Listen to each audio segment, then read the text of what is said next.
Sir મારે એક જ ક્વેશ્ચન છે કે what is that one kind of a question over the years that nobody has asked you? You are asking question? Yeah, એને ક્વેશ્ચનમાં question જોઈએ કે એવો કોઈ પ્રશ્ન? ભાઈ તારું નામ શું? Siddharth. Siddharth, I love you, I love you too sir.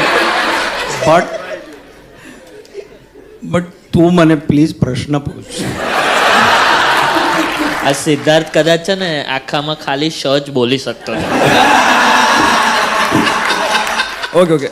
Just can you tell us of one of your most favorite characters that you played on screen or on stage? હમણાં જ આને પૂછો, વાસી ના થઈ ના, એ ગયો. છોડીને 150 રૂપિયા છોડીને. ના ના, અરે મેં તો હમણાં એનો જવાબ આપ્યો. એવું કીધું કે આ બધા. પ્રશ્ન મને તે આને પૂછ્યો તો આ પણ વાસી થઈ ગયો. અને મેં પૂછ્યો ત્યારે પણ એ વાસી જ પ્રશ્ન હતો. પણ મને એક જણે એક પ્રશ્ન પૂછ્યો હતો કે સર તમે તો સિરિયલમાં પણ કામ કરો છો, તમે તો આમાં પણ કામ કરો છો, નાટકમાં પણ કામ કરો છો, બધું ઘીસોપીટો પ્રશ્ન હતો જે ચવાઈને ચોથો થઈ ગયેલો પ્રશ્ન, અને ફિલ્મોમાં કામ કરો છો, આમાં શું તફાવત છે, આમાં ફેર શું છે?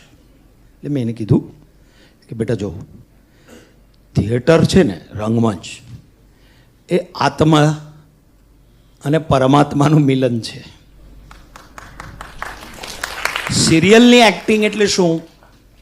કારણ કે ત્યાં બધું આની મગજની જરૂર નથી, કારણ કે લોટમાં પાણી, પાણીમાં લોટ, લોટમાં પાણી, પાણીમાં લોટ, એ ચાલતું જ હોય. લેટ સમજાણું, મને સમજાયું, મને